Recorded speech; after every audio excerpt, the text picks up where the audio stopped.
Con las misiones dominicas en Lima y en el país, en especial la selva sur oriente del Perú. Programa tu cita al 990-318-272 a través del WhatsApp o por intermedio del Facebook Hospital de la Caridad de San Martín de Porres a través del inbox. En Radio Santa Rosa, hagamos lío con el Papa Francisco. Por nuestra culpa la tierra ha sufrido un gran deterioro. La hemos dañado y la hemos saqueado. No la hemos sabido respetar ni cuidar, y tampoco a nuestros hermanos y hermanas. Hemos olvidado que somos custodios y administradores, y hemos ofendido al Padre bueno que vela sobre todas sus criaturas. La presente pandemia nos está enseñando que solo si estamos unidos y haciéndonos cargo los unos de los otros, podremos superar los actuales desafíos globales y cumplir la voluntad de Dios que quiere que todos sus hijos vivan en comunión y prosperidad. Que Dios los bendiga. Gracias, Papa Francisco. Radio Santa Rosa. Buenas nuevas en tu vida.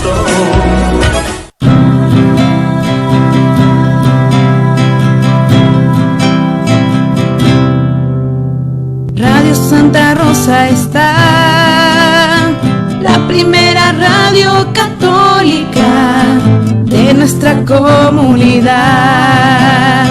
Radio Santa Rosa, consuelo y paz. Radio Santa Rosa. Para el Perú y el mundo, Santa Rosa. Buenas nuevas en tu vida. Radio Santa Rosa, consuelo y paz. Radio Santa Rosa. La Sociedad Dominica de Medios de Comunicación, Sodomco, presenta A Pensar Más con Rosa María Palacios.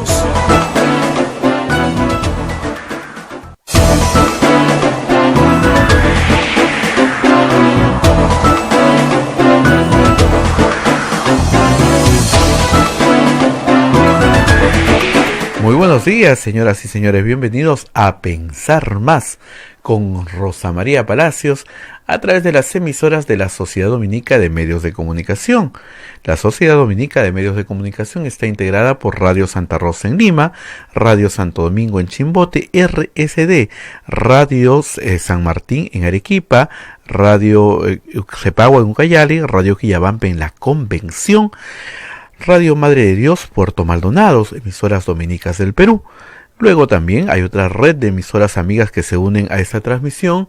Es Radio Huánuco en Huánuco, Radio La Voz de Ayacucho en Ayacucho, Radio Pública y Radio La Decana en Puno, Radio Moro en Ancas, Radio Cumbre Radio Cumbre en Huancayo, que es la radio del Arzobispado de Huancayo, Radio Milenio en Satipo, Radio Estación Solar en Abancay, Radio Nente en Yurimaguas, Radio Los Ángeles en Cajamarca, Pumaque Estéreo, AM Tagua nos ponen podcast en todo el Perú y el mundo, la frecuencia modulada de Radio Santa Rosa al 105.1 en todo el sur de Lima y también la página web www.radiosantarosa.com.pe. Día 80 del aislamiento social obligatorio. Ya estamos comunicados con Rosa María. Rosa María, muy buenos días. Muy buenos días Abel, muy buenos días a todos nuestros televidentes y oyentes a nivel nacional e internacional. Hoy día amanecemos acá en Lima con lluvia desde las 5 de la mañana, está lloviendo firme y bueno, felizmente estamos en casa porque justamente estos cambios de clima, este invierno tan húmedo que tiene la ciudad de Lima, en general la costa peruana, el que no es nada bueno para las enfermedades respiratorias, como tú sabes. El contexto ahora, en este momento, para la salud no es el mejor en la costa y tenemos noticias en algunos lugares muy preocupantes.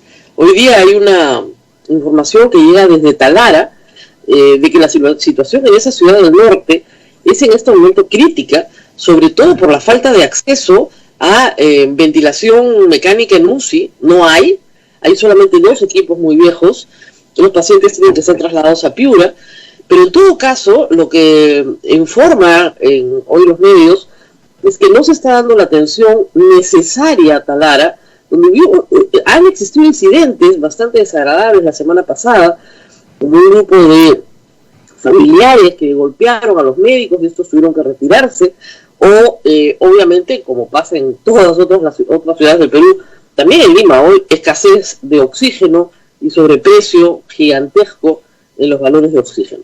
Así que las noticias y el clima, ambas, no son buenas.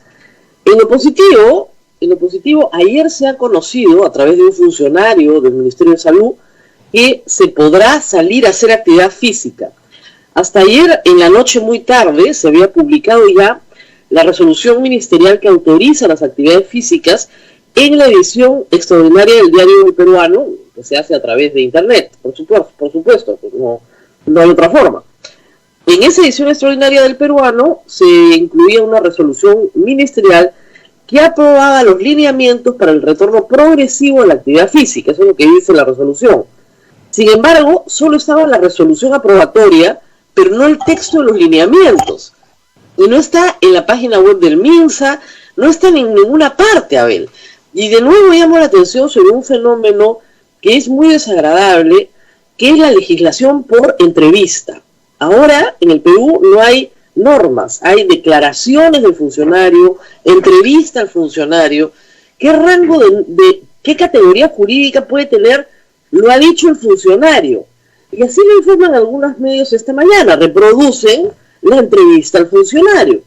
Y el funcionario dice, entre otras cosas, que hay que conservar 5 metros de distancia, que esto es para actividades que no incluye bicicleta, incluye trote y caminata, pero no incluye, yo pregunté, ¿en todo el Perú? No, en algunos lugares no. ¿Qué lugares? Bueno, acabo de escuchar en América Televisión que tienen una lista de distritos con mucho contagio donde no se puede. ¿Son los mismos en los cuales los niños no pueden salir? Supongo que sí, supongo que no. No lo sé, me encantaría informar a toda nuestra audiencia con rigor, pero como en rigor no publican las normas, uno no puede ser adivino. Es un problema Abel, que tenemos desde el 15 de marzo, que se legisla por declaraciones, y muchas veces las declaraciones son contradictorias con la norma, o los funcionarios se contradicen entre sí. Y esto ha sido, lamentablemente, reitero, una práctica constante desde la pandemia. Yo entiendo el apuro. Además, discúlpenme, esta es una noticia importante. ¿No tiene que anunciarla por lo menos el ministro de Salud? Para el caso de los niños y otras disposiciones las ha anunciado el presidente de la República. Y bueno, esta que era importante y que merecía explicación y que merece un texto publicado para que todos lo podamos cumplir, no se ha publicado. Bueno, creo que mañana, esta tarde, algún día, no tengo ni idea. Lo que sabemos es que es de 5 de la mañana a 8 de la noche, me parece, Abel, y que es 5 a 6 de la tarde. 6 de la tarde, perdón. ¿Ves? Ni siquiera estamos muy seguros. Y por una hora. De 5 a 6, o sea, de 5 de la mañana a 6 de la tarde, entonces ya puedo salir a caminar. Si yo soy una persona que necesito hacer actividad física porque mi médico me lo ha dicho hace mucho tiempo y tengo que caminar, no sé, pues 1 hora diaria, ¿ya puedo salir a caminar o no? No sé, señora, no tengo idea, porque no sé si está en el distrito en el que puede estar o no puede estar. La mascarilla es obligatoria, ha dicho, durante la actividad física. Ya. Y si tengo fatiga, ¿me puedo sacar la mascarilla un ratito? Se comienzan las preguntas así absurdas, ¿no? Pero, de nuevo, cuando entras a regular la vida personal, tan íntima y tan personal, ocurren estos problemas, ¿no?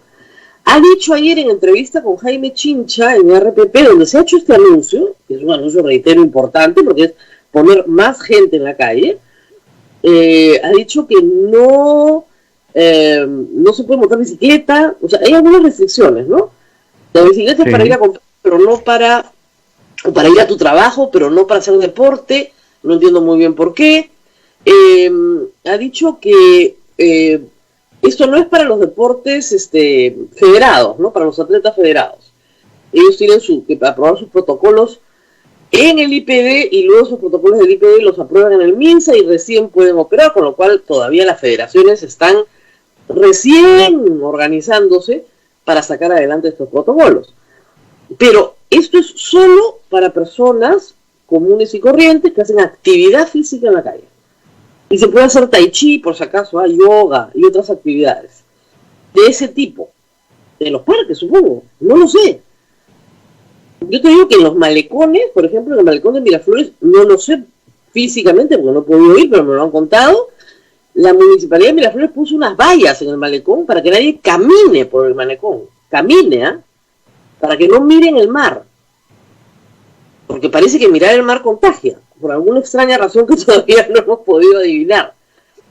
Pero que según ellos, el malecón es un atractivo para que la gente se escape de sus casas. Las cosas que hemos visto estos meses, Abel, ¿no? Algún día vamos a escribirlas, la verdad. Como las cosas más estrambóticas. Habla de los 19 distritos, con alto riesgo de contagio, ahí no se puede hacer, pero no menciona cuáles son esos 19 distritos. Claro, alguien ha dicho que son los mismos donde los niños no pueden salir, pero de nuevo, estamos normando por declaraciones de un funcionario y la interpretación que hacemos de las declaraciones. Eso no es un Estado de Derecho. O sea, después se quejan de que la gente es informal al trabajar. Si el Estado es informal al legislar, ¿cómo la gente no va a ser informal al trabajar? No se puede legislar asuntos que son de la vida cotidiana de la gente y que son importantes para la gente de una manera tan, ¿cómo le explico? Informal, tan displicente, ¿no? Bueno, sí, ahora sí, mañana sí puede salir. ¿Y por qué, Además, es otra explicación que no nos han dado. ¿Qué ha pasado esta semana? Estamos hoy día martes. ¿Qué ha pasado esta semana para que esto cambie? Yo lo único que veo, igual que tú, Abel, es que tenemos la misma o una peor cantidad de contagios y de gente fallecida. ¿No era que en los picos no podía salir? O sea, tiene que haber una explicación. Porque yo te aseguro que muchas personas, por miedo, no van a salir. Así su doctor les había dicho que tienen que caminar 20 minutos todos los días. Porque el miedo es un gran movilizador también a no moverte. Y porque además este tipo de imposiciones desde el principio de la cuarentena ha cambiado el modo de vida de muchísima gente. Ya se acostumbró a hacer el ejercicio dentro de su casa. Porque le han impuesto esto durante 2 meses y medio. Entonces, cambiar tu rutina nuevamente, porque además el otro problema es que no sabes cuándo te la van a volver a cambiar. Porque está sujeto, supongamos que, no sé, un grupo de vecinos plantea una actividad de tai chi en el parque para adultos mayores. Entonces te dicen, no, eso ya no. Tú lo planeas, no se ejecuta, te dicen que mayores de 60 años no, porque son críticos, y el tai chi lo hacen mayores de 60 años. En varias municipalidades en Lima, en la zona central de Lima. Entonces, no puedes planificar. Una de las cosas desesperantes de la regulación estatal en esta pandemia es que no puedes planificar nada, habiendo cosas que sí son planificables. O sea, yo no sé si el 30 de junio su negocio va a abrir al público, no tengo idea. Y obviamente usted lo tiene abierto a puerta cerrada.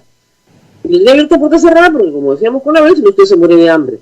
Y el negocio abierto, el negocio atendiendo a puerta cerrada, es mucho más contaminante que un lugar ventilado donde la gente puede entrar mucho más ordenadamente.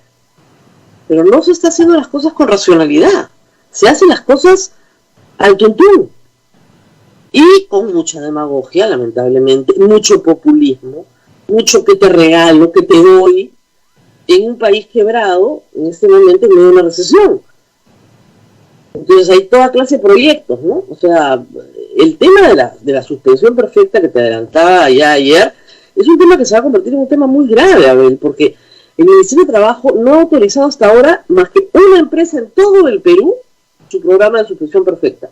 Ojo, la suspensión perfecta es una norma que está en el Perú vigente desde 1992 y se aplica para situaciones de fuerza mayor como esta, en la que no pierdo mi trabajo, o sea, no voy a perder mi trabajo, pero voy a perder mi salario porque no estoy trabajando.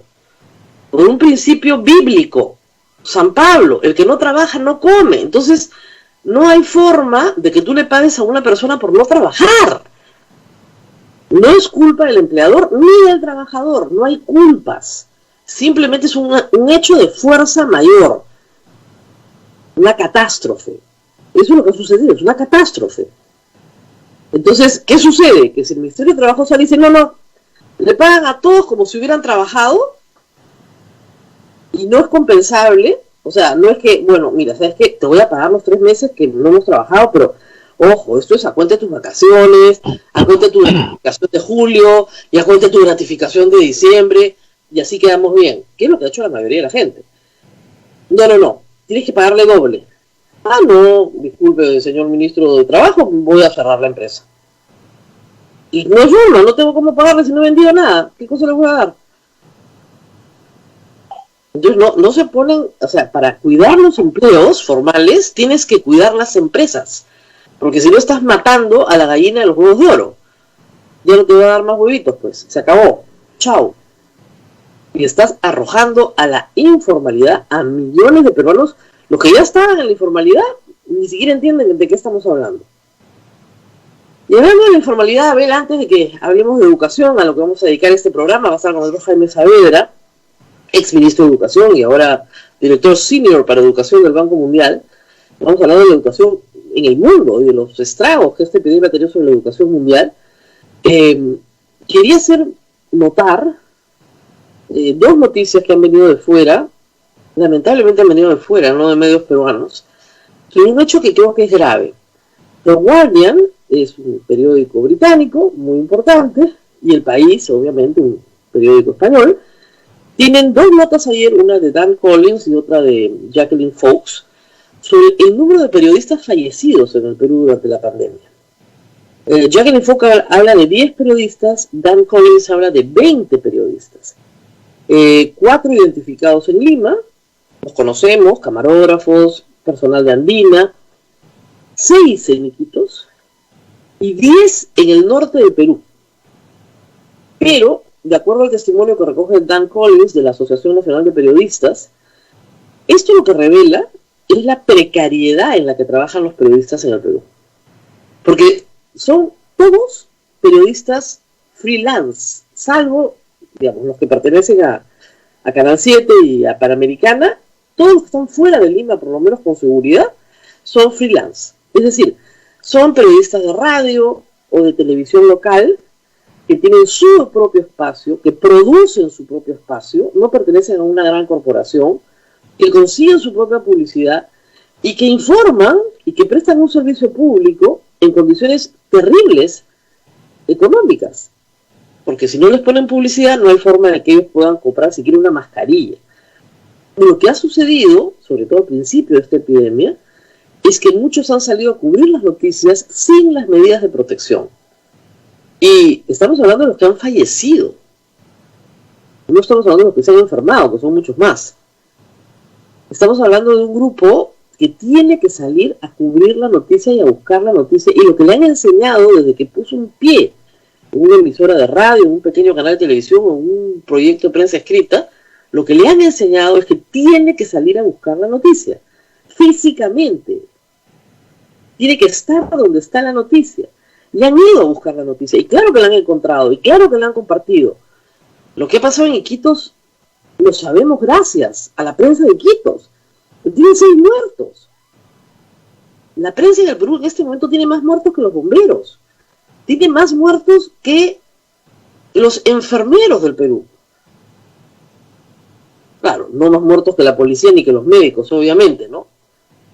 Entonces, lo que revela esto de en serio y lo que te parte el alma, porque lo sabemos, son las condiciones en las que trabajan los periodistas peruanos, que trabajan en la informalidad, que no pertenecen a una gran corporación periodística, que son freelancers, que hacen frilos, como decimos acá en el Perú, que compran un espacio radial de 1 hora a la semana en un radio, en su jurisdicción, y en ese espacio ponen sus contenidos, los buscan, los producen. A veces tienen una persona contratada, a veces no, a veces son todos solos. Y son los que informan a la población y prestan un servicio que es requerido en sus localidades. Y esas personas han muerto. Y han tenido que ser 2 medios extranjeros. Dan Collins vive en el Perú, reporta desde el Perú. Jacqueline Fox es una periodista peruana. Han sido, pero de hecho son 2 medios extranjeros los que han levantado la noticia. Y probablemente sea uno de los países que tiene más periodistas muertos en el mundo. Hay que ahondar obviamente en los nombres, respetando la intimidad de las personas. Los casos, creo que hay una investigación importante que hacer. Pero esta noticia, yo la he recibido ayer, antes de empezar el programa, dije, voy a averiguar más, ya en la noche salió la nota del País. Pero, Abel, es una información que pasa desapercibida, ¿no? Y además hay un elemento que hay que decirlo. Se nos dijo a los periodistas al principio de esta epidemia, y tú lo recuerdas siempre, y yo también, que no teníamos que usar mascarillas. Que las mascarillas eran para los... Y los periodistas han obedecido esa indicación. Y han salido a contagiarse. Eso es bien crítico, porque los periodistas sabíamos perfectamente, y nos lo dijeron la OMS, y nos lo dijeron desde las autoridades de salud, que las mascarillas había que reservarlas para los médicos, porque eran escasas, eran caras, y no eran necesarias. Se nos dijo que mantuviéramos la distancia, eso sí, lavarse las manos también. Pero estos periodistas, la mayoría mayores también, hay que decirlo, mayores de 50 años, han salido a buscar la noticia en sus localidades. 6 periodistas muertos en Iquitos, reporta la Asociación Nacional de Periodistas. Y nadie ha dicho nada. Porque claro, no pertenecen a las más grandes corporaciones mediáticas. Pertenecen a distintos emprendimientos radiales, televisivos, de cable local, a los que en realidad les alquilan un espacio. Y esa es la situación hoy en el Perú. Una actividad, la periodística, absolutamente precaria. Y eso precariza también la información, porque los medios que pone ese periodista, que es productor, que busca su publicidad, son mucho menores de lo que haría en una corporación que lo proteja, ¿no? Frente al poder y frente a la enfermedad. Así que no quería dejar de hacer esta reflexión hoy día, porque después pasan los días y nos olvidamos, pero creo que la Asociación Nacional de Periodistas, que los tiene mejor mapeados, ¿no es cierto?, en cada localidad haría bien en juntar toda esta información y compartirla con los medios de Lima, para que esto se discuta, porque sí creo que es un asunto que merece atención sobre las condiciones en las que estamos trabajando. O sea, así es, Rosa María. Yo tengo la suerte de poder transmitir desde mi casa. Tú tienes una máscara espectacular con la que sales, ya he visto la máscara, o sea, con esos protectores completos, y tienes la posibilidad de pagar un taxi, ¿no es cierto?, y no mezclarte en un vehículo de transporte público con el virus, no encontrártelo, pero la mayoría de esos colegas no están en esa condición, mucho menos en el interior del país, mucho menos en el interior del país. O sea, no están en esa posibilidad. Entonces, ¿qué estamos haciendo, no? Yo veo a los colegas en televisión de señal abierta que salen muy bien equipados, que han hecho unos micrófonos nuevos, largos, los capuchones ahora son de plástico, no de esponja. O sea, han mejorado muchísimo sus medidas de protección. Además, hemos visto que han ido mejorando en el transcurso de las semanas, ¿no? Pero esa no es la situación de la mayoría de los periodistas en el Perú. Y esto es una situación trágica. Yo no recuerdo, pero mira, ni con Sendero Luminoso, en 2 meses hayan muerto 20 periodistas. Nunca en la historia del periodismo peruano. O sea, Uchurajay fueron 8. Para que te des cuenta de la dimensión de esta tragedia. Bueno, tenemos que ir a una pausa, ¿no, Abel? Nos vamos a la pausa, Rosa María, y volvemos con el doctor Jaime Saavedra, exministro de Educación y ahora líder de la educación mundial, que nos va a estar compartiendo la educación en tiempos de pandemia. Volvemos. Así es, volvemos.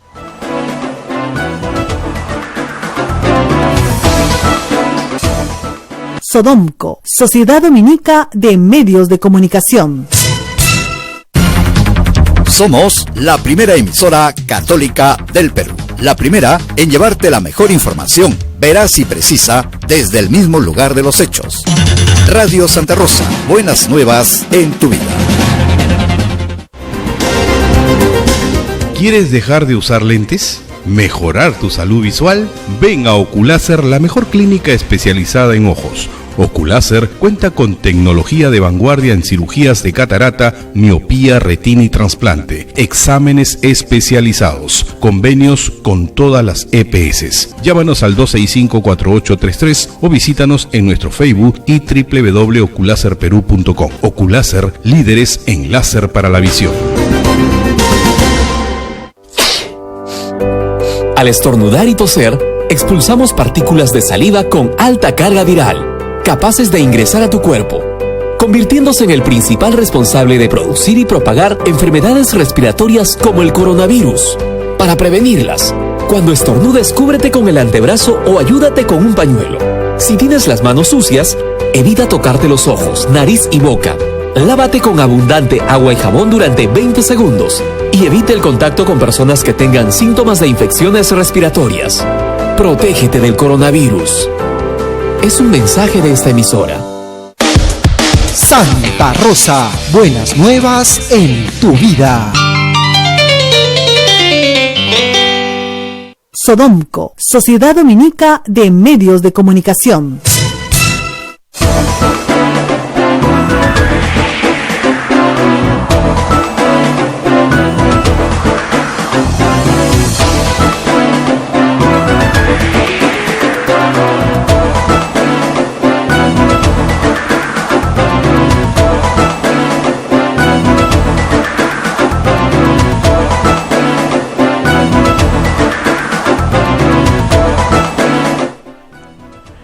Continuamos con A Pensar Más a través de las emisoras de la Sociedad Dominica de Medios de Comunicación. Nos escuchan en todo el Perú a través de Radio Santa Rosa en Lima, Radio Santo Domingo en Chimbote, Radio San Martín en Arequipa, Radio Veritas en el Cusco, Radio Cepagón en Cayali, Radio Quillabamba en la Convención, Radio Madre de Dios en Puerto Maldonado. También en Huánuco nos escuchan por Radio Huánuco, Radio La Voz de Ayacucho en Ayacucho, Radio Pública y Radio La Decana en Puno, Radio Moro en Ancash, Radio Cumbre en Huancayo, Radio Milenio en Satipo, Radio Estación Solar en Abancay, Radio Oriente en Yurimaguas, Radio Los Ángeles en Cajamarca, Apumaque Estéreo, AM Tagua y la página web de Radio Santa Rosa. Bien, Rosa María, ya lo tenemos en audio, en imagen, al doctor Jaime Saavedra, exministro de Educación. Adelante.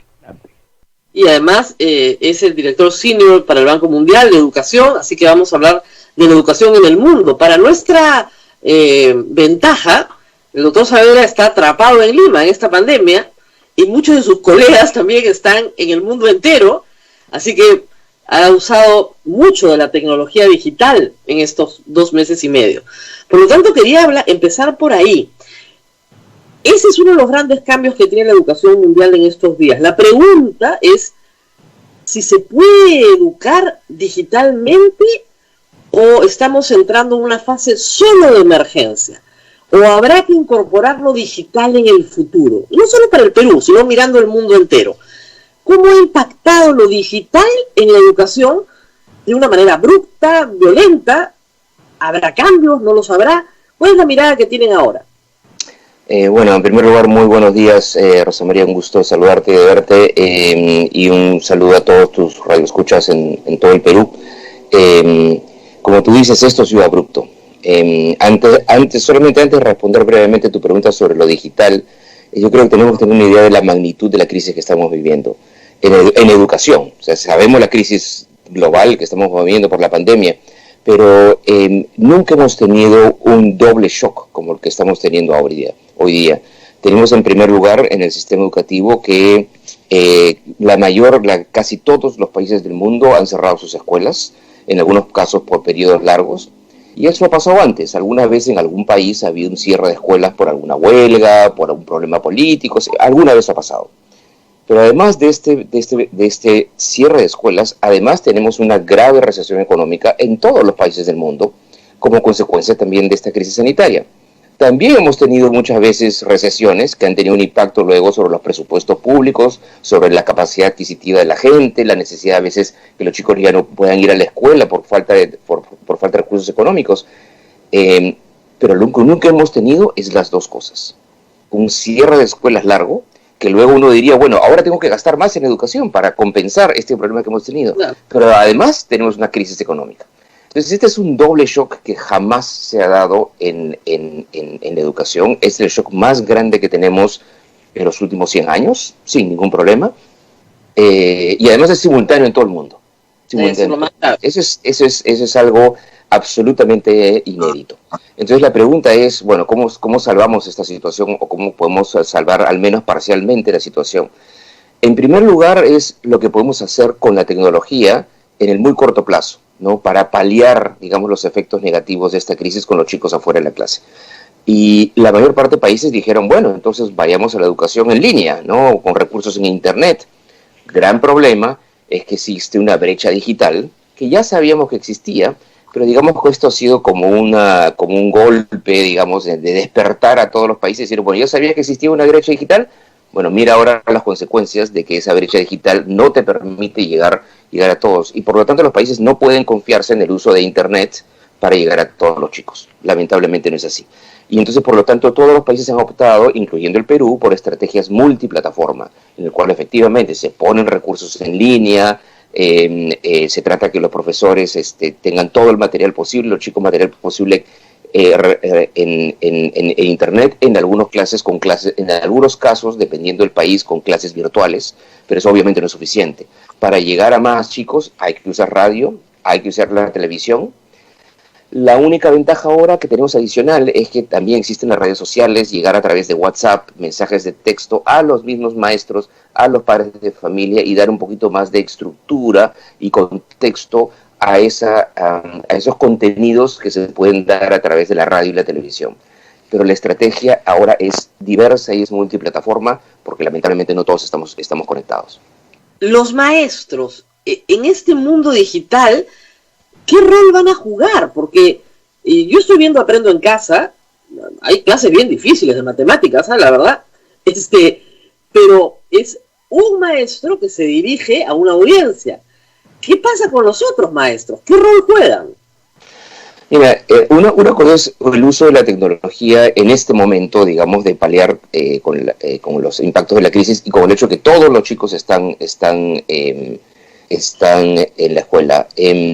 Ahí, en primer lugar, ahí efectivamente es un maestro llegando a todos, pero obviamente eso no es lo mismo que la experiencia de interacción humana, ya sea a través de una pantalla o presencialmente entre el maestro y el niño. Entonces, si bien es cierto que algunos contenidos uno los podría dar con un maestro que enseñe muy bien, una clase magistral y llegar a muchísimos chicos, eso nunca va a reemplazar el que un chico tenga un referente, que sea una persona. Este es mi profesor, mi profesora, ¿no? Con lo cual tiene una interacción mucho más cercana. Y claro, en algunos casos ahora se puede dar a través del WhatsApp, se puede dar en línea en algunos casos. En muchos países no pueden, digamos, solventar que haya clases interactivas. Muchos lo hacen a través de Zoom, de Webex, de Skype, pero es limitado. No lo vemos en muchísimos países. Y en algunos países se ven en unas zonas, pero no en otras zonas. Entonces ahora es llegar como podamos, ¿no? En algunos casos puede ser a través de Internet, en otros casos puede ser a través de WhatsApp, de mensajes de texto, de lo que podamos. En otros casos solamente tenemos la radio y la televisión. Pero hagamos todo lo posible. Esa es la lógica que estamos viendo en todos los países en este momento, ¿no? Claro, distingamos entonces que hay dos momentos. Hay el momento hoy, que es el virus está suelto, los niños no regresan al colegio, y lo que muchos maestros me dicen es, mira, de lo que se trata es de salvar el año. ¿De eso se trata en realidad? ¿Es salvar el año? ¿Ese es el objetivo? Ahorita se trata de, bueno, yo no lo pondría como salvar el año porque no sabemos cuándo vamos a regresar, ¿no? Entonces eso va, y eso cambia de país a país. Y una cosa que es interesante es que es muy distinto en el hemisferio norte que en el hemisferio sur. Porque en el hemisferio norte esto los agarró al final del año escolar y tienen ahora vacaciones, tienen 3 meses de vacaciones y están viendo, bueno, ¿qué pasa en septiembre? ¿Regresamos o no a clases en septiembre? En el hemisferio sur del planeta es distinto porque nos agarró al comienzo del año escolar y está, digamos, afectando justo al medio de todo el proceso del año escolar. Es más complicado para el hemisferio sur que para el hemisferio norte. En los países del hemisferio sur, como el Perú, uno lo puede llamar salvar el año, pero dependiendo de cuándo regresen los chicos, ¿no? O cuándo regresen parcialmente los chicos. hay países en el norte que ya están regresando, de distintos tipos de países. Vietnam ya regresó, Alemania, Francia, Italia está empezando a regresar. Reino Unido esta semana justo acaba de regresar, pero en todos los casos es un regreso parcial. No es que, digamos, se abrió el colegio y no pasó nada, y regresamos como si todo hubiera sido igual. No. Está siendo un regreso parcial, con menos horas o menos días, y entonces ahí estamos empezando a ver... Explican también, doctor, es que en algunos casos con menos alumnos, es decir, también. El aula era 30 alumnos, lunes, martes y miércoles van 15, y jueves, viernes y sábado van los otros 15. Exactamente. Ese tipo de estrategias. Exactamente, son menos horas porque además tienen que ir menos chicos en cada salón. Se tiene que mantener la distancia social dentro de la escuela, lo cual es difícil, porque los niños son niños. Es complicado, entonces se necesita también un aparato logístico un poquito más complejo en cada una de las escuelas, con más auxiliares, digamos, o más tutores que aseguren que esa distancia social se dé. Entonces, nada es fácil en este mundo, es un proceso de regreso complejo, pero que es importante que se dé, porque los chicos se están perdiendo mucho. O sea, la pérdida en términos de aprendizaje es brutal, es muy grande, entonces hay que hacer los esfuerzos necesarios para regresar.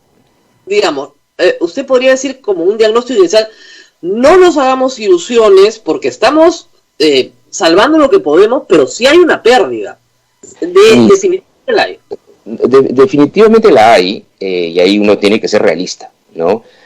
Todos los países están haciendo lo más posible por mantener el enganche de los chicos con la escuela. Unos tienen más tecnología para hacerlo, otros lo tienen menos. Unos lo pueden hacer con más online, otros lo van a hacer con más una combinación de online, de internet, radio, televisión, WhatsApp, lo cual todo es muy importante. Además hay que recordar que ahí nos estás haciendo ver el rol crucial que tiene la televisión y la radio en el proceso educativo de los chicos. Eso es importantísimo, eso es una de las lecciones para mí de esta crisis, ¿no? Que los medios de comunicación tienen que darse cuenta que su rol es vital en el proceso educativo de los chicos. Pero efectivamente, para responder tu pregunta, de que hay una pérdida. Si no hubiera una pérdida, querría decir que no necesitamos escuelas. Eso, otra cosa, no sería decir, entonces no, perfecto, nos olvidamos de los maestros. Y justamente esa es la otra lección, que ahora todos los padres de familia se están dando cuenta del crucial rol del maestro en el proceso educativo de los chicos, y se están dando cuenta que la educación es experiencia social. Claro, muchas cosas podemos hacer a través de la computadora, muchas cosas se pueden hacer en términos de los contenidos académicos y hacer que el trabajo del maestro sea más efectivo utilizando las herramientas digitales, pero nunca se reemplaza al maestro. La educación es una experiencia social, es una experiencia de vida. La magia del aprendizaje se da en esa interacción entre maestro y chico, y entre los chicos con sus restos, de sus compañeros. Entonces, eso es algo que no podemos reemplazar. Y por lo tanto, todo lo que estamos haciendo va a paliar los efectos negativos de la crisis, pero no va a compensar completamente. Entonces, pérdidas de aprendizaje van a haber de todas maneras, y tenemos que compensarlas cuando ya podamos tener una mayor interacción física en las escuelas. Claro, sí quería hacer algunas diferenciaciones por grados, ¿no es cierto? Porque los padres mismos se dan cuenta. Digamos, en la etapa preescolar, y tal vez en los primeros años de educación primaria, básicamente el objetivo de la educación, además de la lectoescritura y de operaciones matemáticas básicas, es la socialización, es aprender a convivir en grupo. Entonces, clases por internet, ¿tienen sentido? ¿Tienen algún sentido para los primeros años de primaria? Se puede hacer algo, pero siempre va a ser algo muy complementario, ¿no? Hay programas educativos que son fantásticos, ¿no? Y que realmente enganchan al chico, y que pueden complementar muy bien el trabajo que pueden hacer, inclusive en la educación inicial. Videos muy cortos de 5 minutos, de 10 minutos de interacción, también pueden ser muy útiles. Pero otra vez, nunca van a reemplazar. Y sí es cierto, como tú dices, que hay una suerte de gradiente, ¿no? Mientras más avanzados estén en el sistema educativo, uno puede esperar que el chico puede tener más disciplina, más motivación, ¿no? El contenido académico es mayor, digamos, de todo el proceso educativo. Entonces, tanto en la secundaria, y como vemos también en la educación terciaria sí, ha habido muchísimo más trabajo de educación en línea, Las universidades, de una manera muy difícil, y podemos hablar de ese tema, así muy complejo. Es otro tema. Un ratito porque pero efectivamente ahí se puede, ¿no? Mientras más avanzados sean los grados, más se puede trabajar virtualmente. Las mamás de niños pequeños te dicen, pero si el niño no puede estar ni 10 minutos mirando al profesor, se aburre, se para y se va, y además como está en mi casa conmigo, quiere estar en la cocina conmigo, no quiere estar en la clase mirando al profesor. Entonces por eso lo que tú decías, que hay una pérdida, y esa pérdida es mayor en los niños más pequeños, en donde es más difícil hacer interacción. Ya en la primaria se puede hacer un poco más, ¿no? Y los padres tienen que apoyar mucho, tienen que apoyar justamente para que haya cierta estructura y cierta disciplina en la casa, para que se conecte media hora, si es que tiene acceso a internet, o se conecte a la radio, o que vea la televisión, y eso efectivamente en muchos países, incluyendo el Perú, hay una complementación entre los programas que hay en la televisión y los materiales escritos que tiene el chico. Muchos países, no estoy hablando de países pobres, inclusive los países ricos, tuvieron en esta pandemia un esfuerzo activo de repartir materiales escolares en las casas a los chicos, ¿no? Para asegurarse que todos tengan, porque no todos en los países ricos no todas las familias son ricas, hay familias pobres, y esas familias pobres no necesariamente tienen libros, materiales de textos en la casa. Entonces sí hubo un esfuerzo de asegurarse que en las casas también estén las condiciones para que los chicos puedan tener algún estímulo educativo. Ahora, cuando esto termine, los padres se preguntan, ¿tiene que haber un gran examen nacional para ver si aprendieron algo, no aprendieron nada, repetimos el año, volvemos a empezar? Claro, ese es todo el área de, digamos, de evaluación de aprendizajes. También es un área muy compleja para este año. Normalmente es un área compleja, en este año es más compleja porque efectivamente, dependiendo en qué momento se regrese, lo primero que tiene que haber es una evaluación de dónde están los chicos. Claro. ¿No? Eso es algo que hay, y ahí lo que interesa es la evaluación, digamos que en algunos países que están ya entrando a este proceso, digamos que no interesa en este momento una evaluación nacional que nos permita mirar los datos, digamos, como uno mide a PISA y esa. Claro. No, lo que interesa es ver cada escuela cómo está. Entonces sí puede ser una evaluación nacional, pero que es administrada en cada escuela, y en cada escuela, todos los profesores pueden saber dónde están mis chicos, ¿no? Ese es el punto central, ¿no? Y el profesor, el buen profesor, la buena profesora responsable, lo primero que va a mirar es eso, dónde están cada uno de mis chicos, además sabiendo que dentro de una misma aula, no todos los chicos van a estar igual. Dentro de una misma aula, unos chicos van a haber sido responsables, disciplinados, han tenido materiales en su casa, algo, y han podido avanzar, y otros chicos no. Entonces, en este regreso complejo y paulatino a las escuelas, también hay un proceso de educación remedial o compensatorio, ¿no? En el cual para cada uno de los chicos veamos, bueno, cuánto más los tenemos que ayudar, ¿no? Para que tratar de compensar por el tiempo perdido. ¿Se va a compensar completamente? Probablemente no, pero hay que compensar lo más que podamos, ¿no? Esa es una crisis inmensa. Entonces ahí tenemos que ser realistas, pero tenemos que ayudar lo más que podamos durante este periodo y compensar lo más que podamos en el periodo ya de regreso a las escuelas. Ahora, muchos profesores lo que nos dicen es, miren, en realidad estos tiempos no son tiempos para la adquisición de conocimiento, son más bien tiempos para discutir valores, como qué es una pandemia, qué es la educación sanitaria en el caso de cada chico, cómo somos empáticos y solidarios en estas circunstancias, y que no nos preocupemos tanto porque los chicos adquieran conocimientos, ¿no es cierto?, sino más bien aprovechemos la experiencia mundial, que es una experiencia histórica, que tal vez no vuelvan a tener nunca en sus vidas, para sembrar en ellos otros valores. ¿Esa es una aproximación razonable?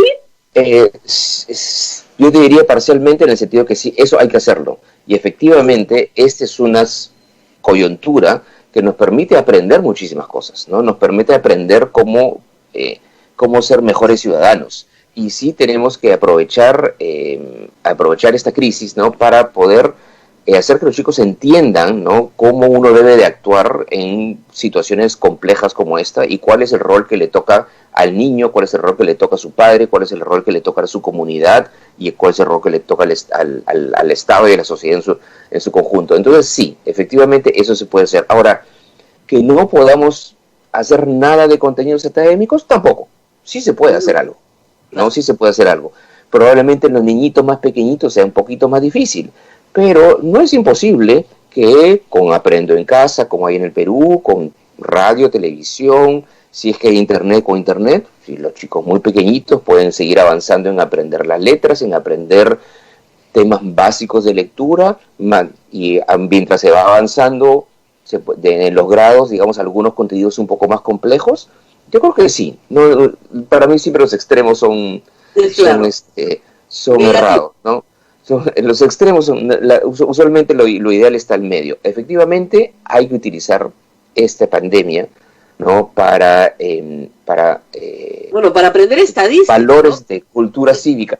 Se puede aprender estadística. Mira, esta es la curva, y esto quiere decir, el achatamiento de la curva quiere decir esto. Por lo menos los chicos de secundaria definitivamente sería el momento de ayudarlos a entender muchos conceptos estadísticos. Entonces yo no diría de que es solamente un tema de aprovechar en temas de cívica y ciudadanía. Sí, hay que hacerlo, pero también si podemos, ¿no?, y en la medida de lo posible, dependiendo de los recursos de cada país, hay que avanzar lo que se pueda de contenidos académicos también. Ahora, cuando usted dice lo que se pueda, eso creo que busca aliviar un poco a los alumnos y a los padres, porque hay una gran sensación de ansiedad. O sea, las pandemias pues generan muchos problemas, pero además del estar encerrado y sin plata, te genera una enorme ansiedad de los chicos no están aprendiendo nada. Y los padres se desesperan, ¿no? No están aprendiendo nada, están perdiendo el tiempo, como si, digamos, perder 6 meses en la vida fuera tan grave, pero sí tienen esa angustia. Y usted sabe que en un país como el Perú y en general en América Latina, la educación es muy importante como, digamos, agente de movilidad social. Los padres que no han tenido educación superior o que no han tenido educación secundaria aspiran a que sus hijos la tengan y quieren que tengan una buena educación. Entonces, están muy preocupados y muy ansiosos de que esto sea irremediable. Incluso algunos temen que los chicos de secundaria, por ejemplo, deserten después de este año escolar, porque ya perdieron el quinto y media, ya no vale la pena, no terminan el cuarto y media. Entonces, ¿cómo asegurarle a los padres que bajen la ansiedad y a los chicos que regresen a la escuela? Mire, yo creo que sí, por un lado tenemos que bajar la ansiedad, bajar la ansiedad es tratar de hacer lo más que podamos para darle algún contenido educativo y mantener el vínculo, lo más que podamos, el vínculo con la escuela. Pero sí es cierto que nosotros, y eso es algo que se ha identificado en todos los países del mundo, es que hay varios canales a través de los cuales puede haber un impacto y hay que trabajar en esos impactos negativos. Uno es el que hemos estado conversando, es el impacto negativo sobre los aprendizajes, ¿no? Y eso hay que paliarlos con estos mecanismos multiplataforma, como existen en muchos países, incluyendo el Perú, y hay que seguir trabajando en el tema de compensar las pérdidas de aprendizaje con programas remediales y compensatorios apenas los chicos ya tengan algún vínculo presencial con la escuela. En segundo lugar, hay el tema nutricional. Acuérdate que para muchos niños una parte importante de su alimentación es en la escuela. A nivel mundial son 350 millones de niños para los cuales su principal alimento, su principal merienda es en la escuela. Algunos países lo han podido compensar, otros no. Y eso es un tema absolutamente fundamental. En tercer lugar es el tema de la deserción escolar, principalmente en secundaria. Y efectivamente, eso es algo que hemos visto en crisis anteriores. Hay recesiones económicas, por cualquier razón los chicos de menores recursos, no pueden, tienen que trabajar, o se desengancharon del proceso educativo, o los padres de familia no tienen recursos y prefieren que el chico no estudie, o que la niña no estudie. Y eso es algo que hemos visto y que sí tiene que haber un esfuerzo consciente de las autoridades a través de programas comunicacionales, en algunos casos, en algunos países inclusive con programas de becas para asegurarse que no haya un incremento en la deserción escolar. Entonces, esas son 3 áreas en las cuales es crítico que todos los países trabajen para poder reducir los impactos negativos de esta crisis. En la educación universitaria, que he dejado para el final porque, yo soy profesora en la Universidad Católica, esto ha implicado un cambio radical en la forma de enseñar que nos ha obligado a los profesores a estudiar para ser profesores digitales. Uh-huh. No sé si todas las universidades o todos los países han logrado hacer esto, incluso con su profesorado de básica, porque no es lo mismo enseñar en un aula que enseñar frente a una pantalla y tener la atención de los alumnos, además. Y aprendes todo lo que es sincrónico, asincrónico, todas estas teorías que hemos tenido que trabajar, de las cuales yo no tenía ni idea, francamente, ha sido un aprendizaje muy veloz, pero ¿estamos en la posibilidad de educar a nuestros maestros? Yo creo que estamos en la posibilidad, yo creo que estamos en la necesidad de educar a nuestros maestros de la educación básica y catedráticos en las universidades, sí, claro. Porque el nuevo normal, digamos, el futuro cercano, y de repente es un futuro que nosotros estábamos pensando para los próximos 10 años, ese futuro de los próximos 10 años está acá, se comprimió, ya no es en los próximos 10 años, es en los próximos 2. No sabemos cómo va a ser todavía ese regreso presencial, tiene que darse, y ya se está dando en muchos países ya están regresando, pero como te digo, están regresando de una manera parcial. Entonces va a haber una combinación mayor de aprendizajes en la escuela y en la casa. Y eso va a aplicar para todos, va a aplicar en la educación superior también. Entonces el rol de la tecnología va a ser mucho mayor y va a haber que avanzar mucho más en el uso de de teléfonos inteligentes, ¿no? De smartphones, para que la gente continúe vinculada al proceso educativo, esté donde esté. Y ahora, eso aplica para todos. Pero acuérdense que la educación... Rosa María. Sí. ¿Podemos hacer una pequeña pausa, por favor? Me he olvidado la pausa porque estoy muy entretenida. Vamos a hacer una pausa. Sí, una pequeñísima pausa. Y regresamos para seguir hablando de la educación virtual y de todas estas cosas. Volvemos.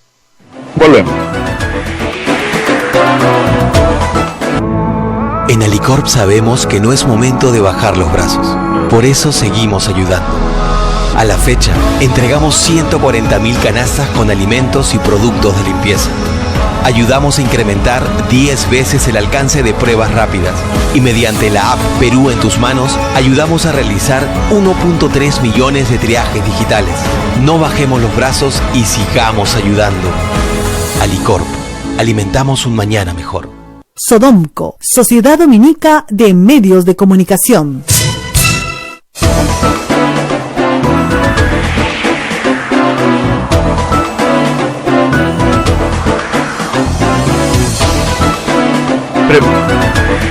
Continuamos con A Pensar Más a través de las emisoras de la Sociedad Dominica de Medios de Comunicación. Rosa María está conversando con el doctor Jaime Saavedra, exministro de Educación. Rosa María, adelante. No, le contaba el ministro en la pausa que todo el sistema de evaluación en la educación universitaria hoy está cambiando a toda velocidad porque tienes que presumir que los alumnos tienen los materiales siempre delante de ellos. Entonces, tomar un control de lectura, tienes que asumir que se toma con materiales, ¿no es cierto? Y que los exámenes van a ser con todos los materiales a disposición. Entonces, son exámenes donde estás buscando el manejo de las herramientas, el pensamiento crítico, ya no el saber como adquisición de conocimiento. Entonces, has cambiado completamente tu esquema de evaluación y, por tanto, tu esquema de enseñanza. No es tan fácil hacer eso en un mes. Bueno, yo creo que esto ha sido un proceso que probablemente hubiera tomado varios años, en los cuales hubiera habido mucha resistencia, ¿no?, de los profesores y de los catedráticos, no, que eso no se puede, que no es lo mismo. Efectivamente, es posible, es cierto que no es lo mismo, pero yo creo que como un efecto positivo es que muchos profesores que no tenían las suficientes competencias digitales, ahora las han adquirido rápidamente como consecuencia de la necesidad. Entonces, a veces, como uno siempre dice, las crisis generan oportunidades y no hay que desperdiciar las crisis. Yo creo que en ese sentido puede haber sido positivo. Ahora, acuérdese que la educación virtual universitaria estaba muy desprestigiada. tanto que en la ley universitaria ponían parámetros a la educación a distancia. Es decir, no era una educación prestigiosa la educación a distancia, era una educación supletoria. ¿Va a cambiar ese paradigma? Yo creo que sí, porque como en todo, cuando algo lo haces mal, claro. Entonces, bueno, digamos que la solución relativamente simple de la ley, de la primera versión de la ley universitaria, ya hace 6 años o 7 años, en el tiempo vuela, efectivamente era, bueno, esa discusión a distancia es tan mala y está tan mal hecha que mejor que no haya, que no exista. Pero bueno, los tiempos cambian, la tecnología cambia muy rápido además, y efectivamente la educación a distancia, la educación en línea, digamos, puede hacerse bien, implica un cambio de comportamientos del profesor y del alumno, pero es factible hacerla bien. E inclusive te digo, en lo que tú mencionabas, ¿cómo hago para que yo no sé si el chico tiene todos los libros abiertos ahí? Bueno, ahora existe tecnología para eso, y además ahora en los exámenes estandarizados en los Estados Unidos, por ejemplo, que son para el ingreso a las universidades, ¿no?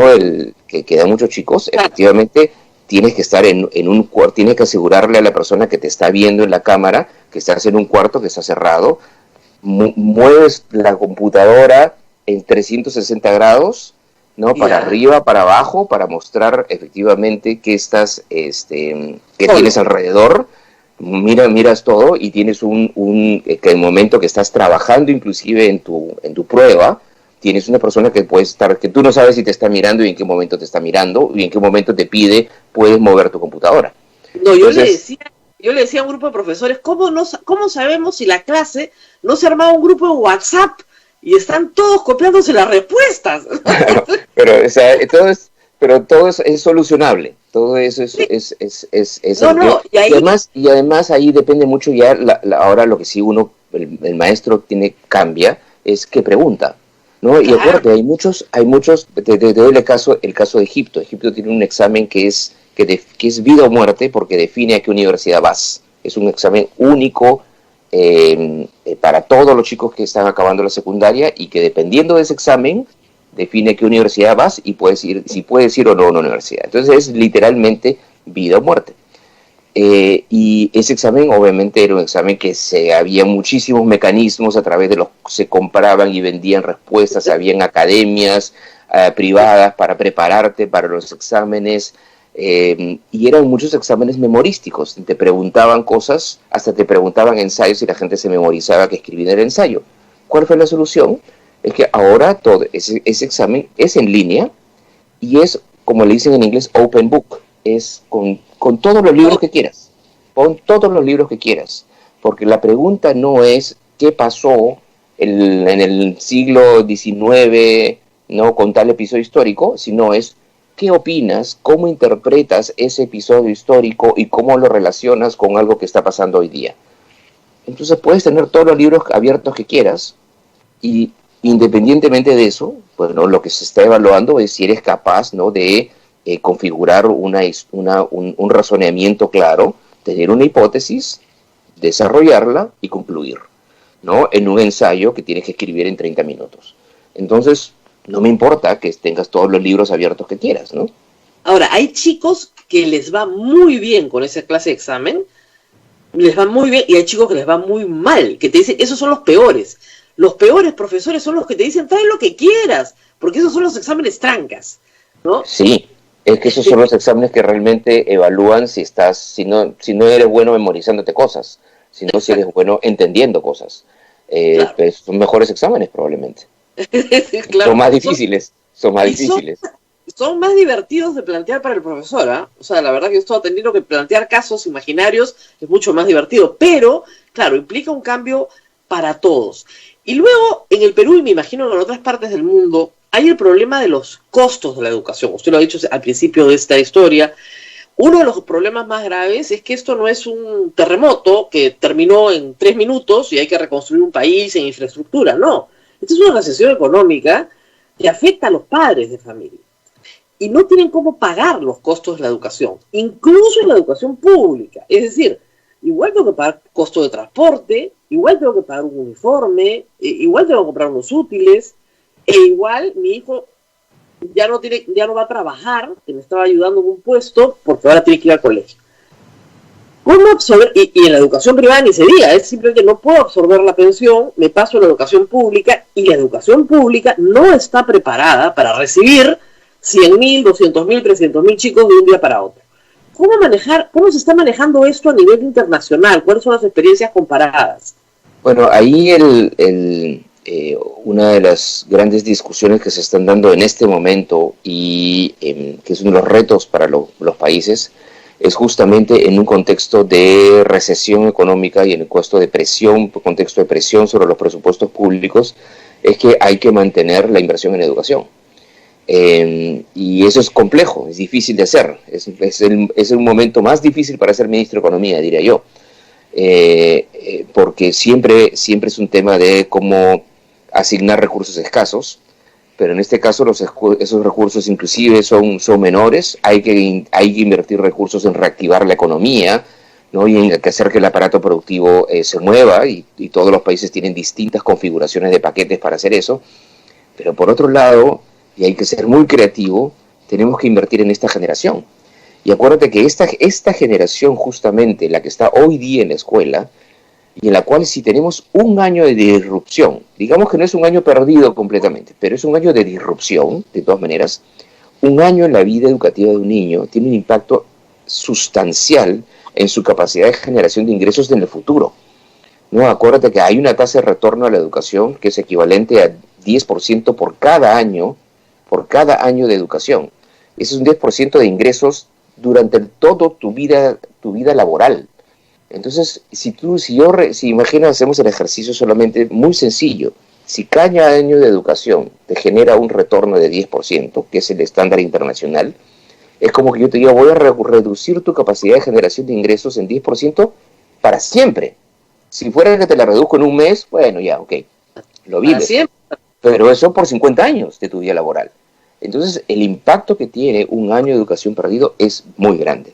Y por lo tanto, entonces sí hay que continuar invirtiendo en esta generación, además sabiendo que esta es la generación que va a pagar la deuda en la cual todos los países del mundo, todos, están incurriendo para poder pagar esta crisis, ¿no? Para poder paliar los efectos de esta crisis. Es inevitable. Si tú tienes un terremoto, como es este, ¿no? Es un terremoto gigantesco, no te queda otra que endeudarte para poder resolver el problema. Y eso pasa con un hogar, pasa con una familia y está pasando con absolutamente todos los países del mundo.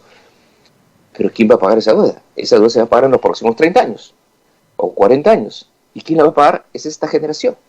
Entonces, a esta generación no podemos decirle, mira, tú vas a pagar la deuda que estamos incurriendo durante los próximos 50 años y yo voy a invertir menos en tu educación porque no tengo plata hoy día, ¿no? Entonces es bien difícil. Tenemos en ese sentido que asegurarnos que mantenemos un compromiso, y no estoy hablando del Perú, estoy hablando, digamos, globalmente, el compromiso político, el compromiso financiero, el compromiso de gestión, ¿no? Que se necesita, de invertir en gestión, que se necesita para poder mantener la inversión en la gente, ¿no? Y eso es absolutamente crucial. Inversión en la gente me refiero obviamente a salud, ¿no? Y me refiero a educación. Entonces, ahora, ¿por qué tenemos que proteger los presupuestos o ampliar los presupuestos en educación? Uno, porque hay que seguir invirtiendo en tecnología digital, hay que seguir invirtiendo en conectividad, tenemos que invertir en justamente darle a todos los maestros las competencias digitales que van a requerir en el futuro cercano. La diferencia es que antes decíamos, la van a requerir en el futuro en general. Ya no es el futuro en general, es el futuro hoy. Es el futuro hoy. Además, tenemos que invertir en programas compensatorios. Muchos países están invirtiendo en programas de becas para asegurarse que los chicos no se vayan del colegio, ¿no? Porque y pueden ser becas muy pequeñas, pero tiene que ser algo que permita que la familia pueda solventar los pequeños gastos, inclusive de atender una escuela pública. No todas las familias lo van a necesitar, pero algunas sí.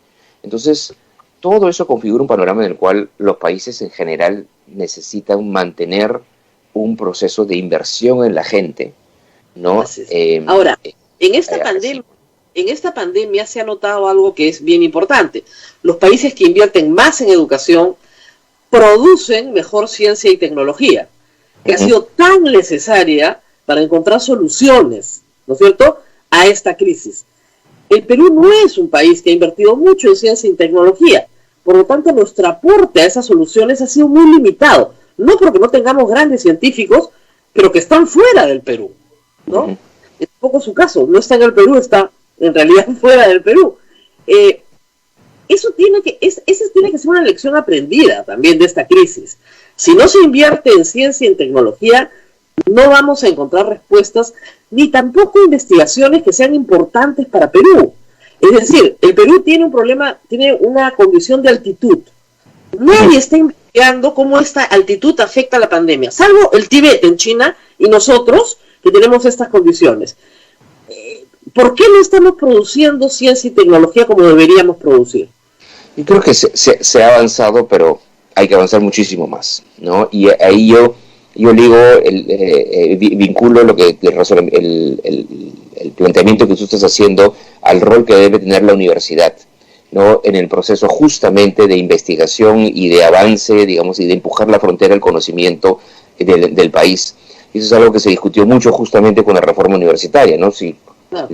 ¿Cuál es el rol de la universidad, ¿no? en el proceso de investigación y de ampliación de la frontera del conocimiento? Y yo creo que ahí sí tenemos que trabajar muchísimo como país, no solamente en fomentar e invertir más en la investigación en la universidad privada y en la universidad pública, sino además vincular de una manera mucho más creativa, cosa que no se hace mucho en el Perú y hace muchos países, vincular la investigación de la universidad con las necesidades del aparato productivo y las soluciones tanto que necesita el sector privado, las soluciones científicas que necesita el sector privado para aumentar su productividad, como las soluciones de política pública que necesita el Estado.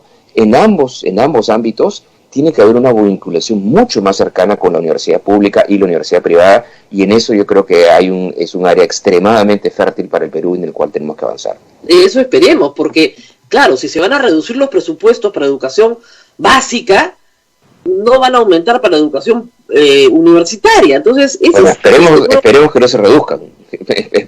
Esperemos. No, y sí vemos, por ejemplo, la educación superior privada, la universitaria, ha podido salir más rápido a hacer una oferta digital que la pública, que está completamente rezagada. A pesar de que están licenciadas, son universidades que en el esfuerzo de salir tecnológicamente a ofrecer, se han quedado bastante atrás. Y hay ahí una inequidad, yo creo, para los alumnos, porque en efecto, unos sí están salvando su semestre y otros están esperando a ver qué pasa, ¿no? Mira, en la educación hemos hablado de la crisis cómo está afectando esta pandemia y generando una crisis en la educación básica, en la educación superior universitaria, en la educación superior en general, no solamente la universitaria, peor todavía en la tecnológica. Hay una crisis extremadamente grave a nivel mundial. Ahí el cierre de universidades y de institutos tecnológicos es completo, es 100%, 99%. Claro. Y no hay claridad de cuándo se va a regresar. Las universidades con recursos, efectivamente, como la experiencia que tú mencionabas, han podido, mal que bien, con mucho esfuerzo de los profesores y de los alumnos, poder pasar, digamos, a una educación en línea que no reemplaza 100%, pero reemplaza en buena medida, digamos, el proceso académico al menos. También la universidad y el Instituto Tecnológico es un proceso de socialización también, y eso no se está reemplazando completamente, obviamente, y es un proceso de formación de ciudadanos también. Entonces, también hay muchas cosas que uno puede hacer presencialmente que no puedes hacer virtualmente, pero mucho sí se ha podido reemplazar. Pero lamentablemente nosotros vemos muchísimas universidades públicas y privadas en ambos casos que no han podido reconvertirse rápidamente o invertir lo necesario para reconvertirse rápidamente. O sea, hay una inversión en tecnología muy grande que tiene que hacer la universidad para estar preparados para que 5.000 chicos se conecten simultáneamente. Pero por otro lado, no todos los chicos tienen acceso a una computadora y acceso a internet en su casa permanentemente, ¿no? Algunas universidades han podido suplir eso, ¿no? Dándole, ¿no? Un SIM card más gratis o buscando mecanismos para darles una tablet, ¿no? O sea, hay universidades que han podido, digamos, ayudar a sus estudiantes, pero no todas. Entonces sí vemos una crisis muy grande y otra vez esta brecha digital y esta inequidad que ya sabíamos que existía en el sistema educativo, esta crisis está amplificando sus impactos. Y eso es muy claro en la educación básica y es muy claro en la educación universitaria también. Entonces sí nos preocupa mucho eso, a nivel mundial, sí. ¿A nivel mundial? O sea, a nivel mundial, hay muchos países, tanto para tener el ejemplo de India. India es un país en el cual, como en el Perú, hubo una explosión, ¿no?, de matrícula privada, ¿no?, un crecimiento fantástico en los últimos 20 años de matrícula en la educación privada, pero con una gran heterogeneidad. Entonces, tienes algunos chicos que están en universidades que están en el siglo XXI, o sea, India estaba enviando un cohete al espacio, y hay otros chicos que están en universidades de pésima calidad. Y esos chicos que están en universidades de pésima calidad no están teniendo, en este momento, inclusive no de pésima calidad, universidades medianas, ¿ya? En términos de calidad, no están pudiendo, digamos, adaptarse rápidamente a esta educación virtual, y tienes millones de chicos que en este momento ni estudian ni trabajan, ¿no? Están paralizados, y si tenemos un año otra vez la vida de chicos así perdida, es algo extremadamente grave. Entonces, esta crisis no solamente es en la básica, hay mucho que trabajar en la educación, hay mucho que trabajar en la superior. En los institutos tecnológicos también, es más complicado en el instituto tecnológico, porque una clase de economía, efectivamente la puedes hacer, ¿no? Así es. Pero una clase, ¿no?, que tiene que ver con diseño industrial, o una clase que tiene que ver con temas técnicos que requieren un laboratorio, muy difícil. Algunas cosas teóricas las puedes reemplazar, otras no las puedes reemplazar, ¿no? Entonces, en algunas universidades en el mundo están planteando esquemas al Estado para regresar a clase los laboratorios, por ejemplo. Solo los laboratorios. Entonces tienes el campus más o menos vacío, así. Exacto. Ahí está social, mascarillas, pero le dicen, mire, los laboratorios los tenemos que seguir haciendo, entonces tenemos que hacer que los estudiantes vengan a la universidad, pero solo a laboratorios. ¿Se está viendo esto ya? Sí, esa es la versión, digamos, de cuando hablábamos en la educación básica de un regreso parcial, ¿no? Con menos turnos, menos chicos por aula, exacto. Igual en la universidad. Es las clases que se pueden dar virtualmente, que se den virtualmente. Las clases que requieren el contacto físico o que requieren mejor dicho, la presencia física porque se necesita un laboratorio. Bueno, tienes un campus que está al 10% de alumnado, ok, se puede mantener la distancia social adecuadamente. Entonces sí es factible. Entonces esos son los procesos en los cuales vamos a estar viviendo en los próximos meses. No queda claro en el norte tampoco, en el hemisferio norte, si es que eso va a ser algo de unos cuantos meses, porque siempre hay la posibilidad de una segunda ola en la pandemia, ¿no? Como hubo en la pandemia de 1918, una segunda ola que fue inclusive más dura y más larga. No sabemos si eso se va a dar, pero es una posibilidad.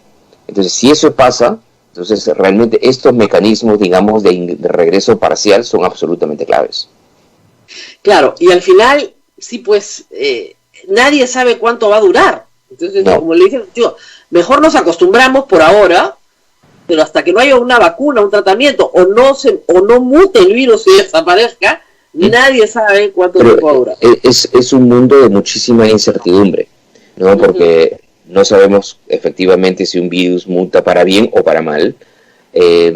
Una vacuna eventualmente, yo presumo que sí se va a encontrar, pero no sabemos cuántos meses va a demorar en que ya tengamos una vacuna que efectivamente sepamos que funcione, y luego una vez que tienes una vacuna que funcione, bueno, tienes que aplicar la vacuna a millones de personas, ¿no? Y como vacunas a 7.000 millones de personas que hay en el mundo, no la vacunas de un día para otro. Ese proceso de vacunación no es inmediato, que mañana se vacunan todos, ¿no? Eso también demora.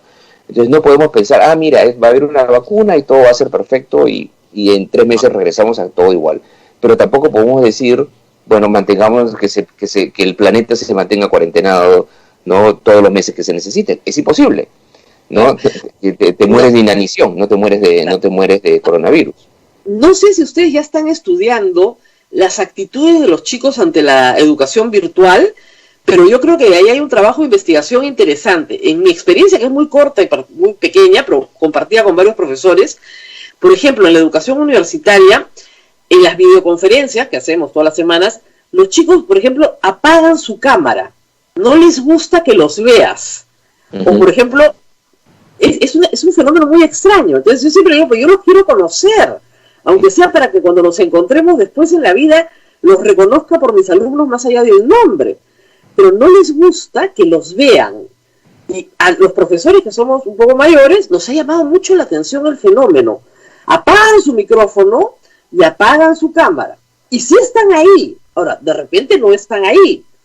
O de repente, y yo he llegado a la conclusión de que hay más miembros de la familia escuchando la clase también. Entonces, no sabemos qué pasa del otro lado de la pantalla, a diferencia de una clase, que si tú ves a un alumno distraído, y además el profesor no tiene el feedback, porque en clase tú les ves las caras. Entonces, este está aburridísimo, no está entendiendo, está pensando en otra cosa.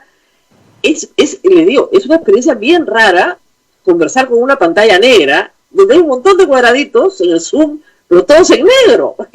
O con una pero ahí por un lado, efectivamente, ahí ya se está empezando a investigar cuál es la efectividad de todos estos procesos de aprendizaje remoto, ¿no? Porque una cosa que se dé el aprendizaje, una que se dé, digamos, el proceso de aprendizaje remoto, y otra cosa que efectivamente los chicos estén aprendiendo. Claro. Son dos cosas distintas, ¿no? Entonces eso efectivamente ahora, este es un periodo de análisis y de investigación, y eso es algo que se está trabajando mucho en el Banco Mundial, ¿no? De saber, bueno, cuál está siendo la efectividad, ¿no? De estos procesos de aprendizaje. Eso por un lado. Y segundo lado, hay muchísima discusión en este momento, tanto no solamente de la educación remota, sino del trabajo remoto, en el cual hay que ir aprendiendo cómo es que esto no es simplemente es como decir, vamos a replicar lo que hacíamos presencialmente y hagámoslo igualito ahora virtualmente, no a través de una computadora. Ya no va a ser así. En realidad, tanto en los lugares de trabajo en los cuales se vaya a trabajar más virtualmente con mayor intensidad, algo que probablemente va a pasar de todas maneras, porque también a nivel de los espacios de trabajo uno se da cuenta, oye, hay muchas cosas que efectivamente la gente puede hacer en su casa y no es necesario que todo el mundo esté yendo todo el tiempo, y probablemente eso es más costo efectivo. Entonces, pero no es un tema de simplemente replicar como trabajábamos presencialmente, ahora como trabajamos, hagámoslo igualito, pero virtualmente. En verdad hay que pasar a un nuevo estadio en el cual uno se acostumbre a un nuevo proceso de interacción con la gente, ¿no? Además hay varios temas hasta de salud ocupacional. O sea, hay días en que termino la noche con los ojos destrozados porque he estado 8 horas en la pantalla. Claro. Corrigiendo, porque ya no corriges en físico, corriges virtual, más las clases virtual. Entonces, no le puedes pedir a un profesor que esté 8 horas o 10 horas delante de una pantalla, y tampoco a un alumno. Es absurdo, un alumno no va a estar 10 horas delante de una pantalla. O sea, hay temas ahí exacto, y hay temas de tecnología que van a ir cambiando.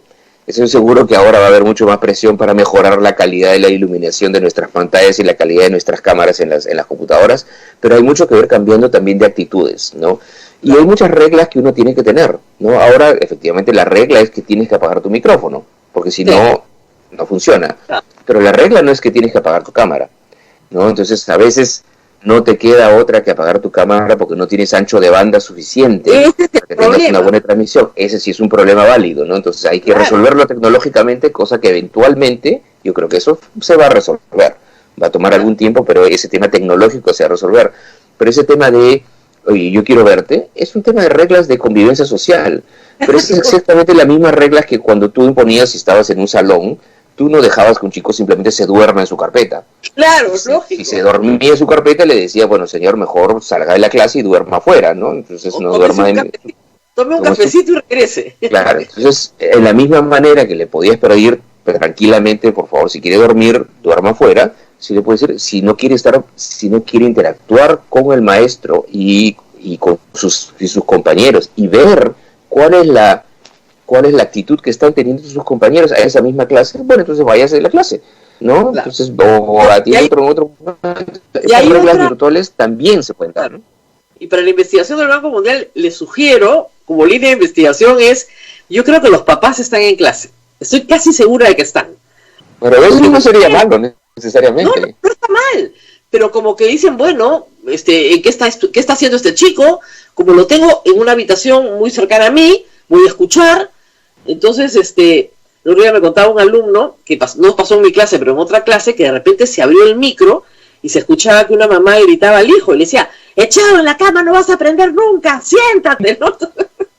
Bueno, por eso los micros sí hay que apagarlos. Eso yo creo que los micros es mejor apagarlos. Pero bueno, si el padre o la madre están, o alguien más de la familia está escuchando, bueno, mejor para la familia, es 2x1, está teniendo, claro. está estudiando. Hay muchas reglas de convivencia que van a tener que cambiar. El futuro se ha adelantado, ¿no? El futuro de cosas que nosotros pensábamos que iban a pasar dentro de 10 años están pasando hoy. Y a eso tenemos que acostumbrarnos, y eso requiere cambios de comportamientos y compromiso de ambos lados, ¿no? Del sistema educativo y de las personas. Abel, no sé si tienes preguntas, por favor. Abel debe estar por ahí. Siempre el público pregunta algunas cosas, pero creo que ha sido muy interesante la conversación. Sí, Abel. Sí, Rosa María, acá hay una pregunta que se está repitiendo. Y creo que tú ya la mencionaste, pero quizá el doctor Saavedra pueda aclarar más. Se está proponiendo y se ha propuesto que en el Perú, y me imagino que en algunos otros países de América Latina también, que no se desapruebe este año escolar. Entonces da la sensación que se quiere pasar por agua tibia el año escolar. ¿No sería factible entonces crear otro grado más? Por ejemplo, hay mucha preocupación por los jóvenes que están, por lo menos en el Perú, en quinto de secundaria. ¿Cómo van a terminar esos jóvenes la escuela? Como se creó en alguna época el 6º grado en primaria, ¿se podría o habría alguna posibilidad de crear un 6º año de secundaria? ¿Doctor? Sí, mira, ahí cada país va a tener que tomar decisiones en función a un conjunto de parámetros. Uno es cuándo efectivamente puede haber un regreso físico y presencial, y luego de eso cuánto uno puede compensar con los meses de vacaciones que normalmente uno tiene, ¿no? Entonces, lo que sí algunos países ya han decidido es que, bueno, el año escolar que normalmente era del mes X al mes Y, se ha cambiado y ahora van a ser otros meses. Y en algunos casos, efectivamente, en lugar de ser 9 meses, van a ser solamente 7 meses. Entonces, o 6 meses. Entonces, en algunos casos sí, efectivamente, no va a ser un año perfecto, ¿no? Pero se trata de compensarlo con clases remediales o clases viendo cuánto se puede trabajar en línea o no, y si que no es factible, es ampliando, digamos, el año escolar más allá, aprovechando los periodos de vacaciones en la medida que existan. Entonces, esa es una opción para un país como el Perú, ¿no? En el sentido de que lo alargas hasta entrado el siguiente año calendario. Muchos países han tenido que cambiar los calendarios de sus exámenes de admisión, por ejemplo, a las universidades. No es que se han cancelado esos exámenes, pero simplemente se ha cambiado la fecha, ¿no? Y los años universitarios están empezando en otro momento. Entonces, ahí uno va a tener que ser creativo, no hay una solución igual para todos los países, y va a depender exactamente de cuánto esfuerzo se haga para poder generar las condiciones para un regreso a las aulas, que no es fácil, como digo, no es un tema de que se abrió el colegio y no pasó nada. No, se abrió el colegio con todos los mecanismos, con todos los procesos sanitarios necesarios para que los chicos tengan agua, jabón, tengan cómo mantener, digamos, mantenerse limpios lo más que puedan, mantener la distancia social. O sea, todo ese proceso de regreso a la escuela es complejo, pero hay que invertir todo lo que se pueda en eso para poder tratar de reducir lo más que se pueda, ¿no? el largo, digamos, de la interrupción, ¿no? Entonces ese es el balance complejo que tienen que hacer todos los países. Y las limitaciones y las limitaciones que tienen muchos países de nuestra América Latina, de que la mayoría de niños en zonas rurales no tienen la computadora, la laptop. Acá se ha ofrecido, por ejemplo, que entregar a los niños, pero demora mucho. ¿Todo esto no imposibilita que tengamos una buena calidad en el servicio educativo? Bueno, obviamente lo imposibilita, y por eso justamente estos mecanismos de intentar darle a los chicos en zonas rurales, en zonas urbanas marginales, en donde la posibilidad de que tengan un acceso a una tablet es mucho menor, programas públicos en los cuales se les da, digamos, acceso gratis a Internet, es algo que estamos viviendo en muchos países, dependiendo de cuántos recursos están pudiendo invertir. Esa es una intervención positiva. Obviamente fácil no es, porque no es fácil llegar a cientos de miles de chicos, pero esta es una oportunidad para hacerlo. Entonces el que sea difícil no implica que no se haga. Efectivamente no lo haces de una semana para otra, te vas a demorar algunos meses en que llegue, pero sería fantástico que llegue, porque ya es una inversión que además te va a durar ya es una nueva política, en la cual si de ahora en adelante los chicos en zonas rurales tienen una tablet, sí, puede que se demore 3-4 meses en que eso pase, pero si eso se logra, y esa es una nueva política pública, eso es fantástico. Ahora, eso no es fácil, porque no solamente es un tema de tener la tablet, es una asegurarse que esa tablet adentro, ¿no?, tenga justamente el software necesario, ¿no?, y las herramientas necesarias para que el chico esté enganchado. Ahora, un chico en zonas rurales, en zonas rurales marginales, con las herramientas digitales correctas en esa tablet, puede avanzar muchísimo. Y es algo que puede ser una inversión fantástica. Va a demorar algunos meses, es posible que unos meses, pero si justamente logramos que esta pandemia nos fuerce como país a hacerlo, eso yo creo que es yo creo que es algo muy positivo, ¿no? Así es. Bueno, Abel, nos tenemos que ir despidiendo porque el doctor tiene trabajo importante que hacer.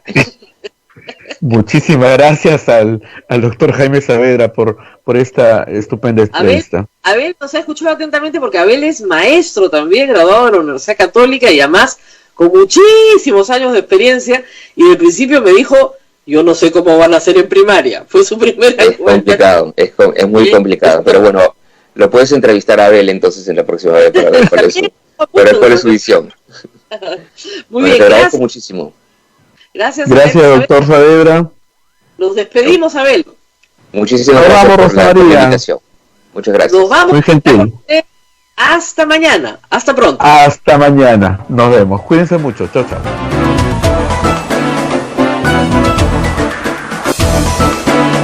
Hasta aquí, A Pensar Más con Rosa María Palacios.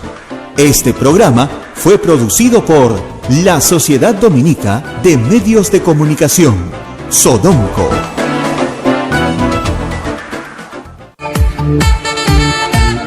Radio Santa Rosa, buenas nuevas.